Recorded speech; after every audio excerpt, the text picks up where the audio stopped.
Hey, I'm Marty. And I'm Lori. Today we're discussing a love story, an unlikely love story between a prophet of God and the bride chosen for him. And we need to have a look at the context before we get to the key verse. Okay, so God tells his prophet to marry a particular woman and have children with her. Obedience, you would think, would bring blessing for God's servant, right? You would think so. You would think so. And Hosea did exactly what God asked him to do. He found Gomer, the daughter of Diblaim. He married her. She conceived and had a son. And God told Hosea to name his first child Jezreel, or God scatters. God was about to break the bow of Israel in the valley of Jezreel and scatter them. Their next child was a daughter. The Lord said to Hosea, name her Lo Ruhamah, no mercy. I will no longer have compassion on the house of Israel to forgive them.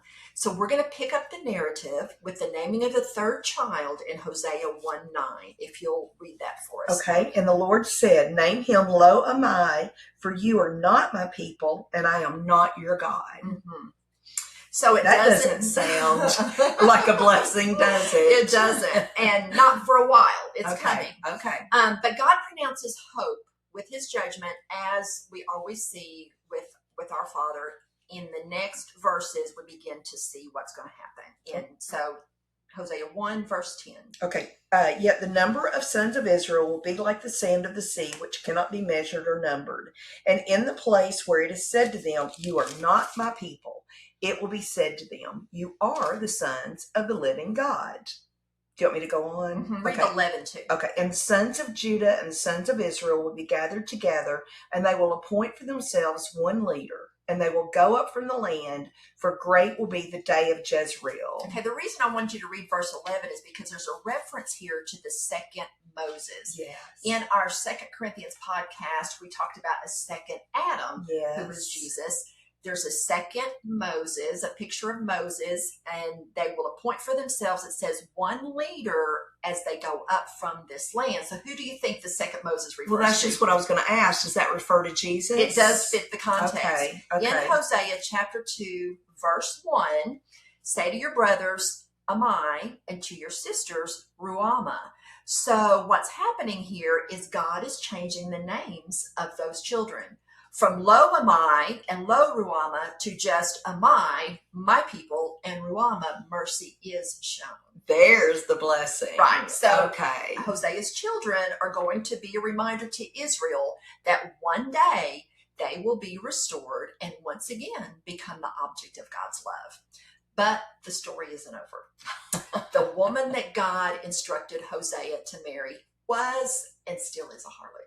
Ouch. More hardship for Hosea. Mm-hmm. And of course, but we know that God is the master of the allegory. He is very purposeful in what he's doing. He's speaking to a very large audience. He's not just speaking to Hosea and Gomer, not just Israel and Judah.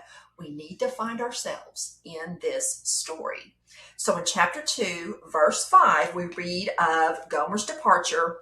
For their mother has played the harlot. She who conceived them has acted shamefully. For she said, I will go after my lovers.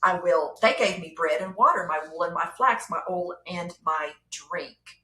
So Gomer is treating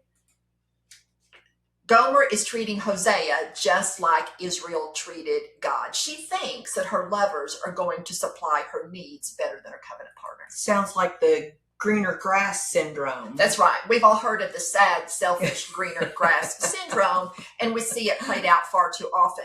Now, of course, the most prominent analogy is for Israel, whom God had betrothed to himself. So this response from God to Israel is a miraculous prayer treasure for many in chapter 2 that I don't want us to miss. Look at verse 6. I think this is going to be familiar to you. Therefore, behold, I will hedge up her way with thorns. I'll build a wall against her so she cannot find her paths. She will pursue her lovers, but she will not overtake them.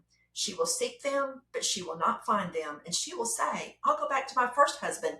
It was better for me then than now. You know, I've heard you refer to that hedge of thorns concept before, that we've prayed for someone who's spouse was unfaithful. That's right, we have. And I've seen several marriages restored within weeks, Marty, when the offended spouse chooses to fervently pray Hosea 2, verses 6 and 7. Now, that restoration doesn't happen with every couple, but I can confidently say that a large majority with whom I have prayed these scriptures have experienced a miraculous restoration, a continued blessed, happy, and productive marriage.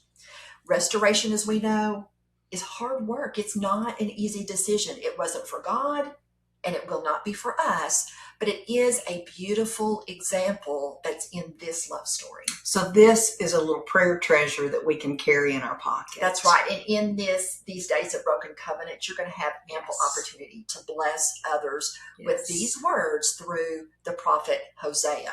But I want us to go to chapter 3 before we get to our key verse, because it packs a prophetic punch. We see another picture of Christ here as it condenses the past, present, and future for Israel. So I'll read chapter 3, beginning with verse 1.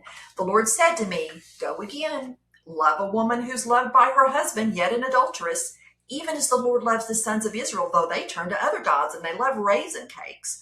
So I bought her for myself for 15 shekels of silver and a homer and a half of barley. Then I said to her, you shall stay with me for many days. You shall not play the harlot, nor shall you have a man, so I will be towards you. For the sons of Israel will remain many days without prince, without sacrifice, without sacred pillar, without ephod or household idols. And afterward, the sons of Israel will return and seek the Lord their God and David their king.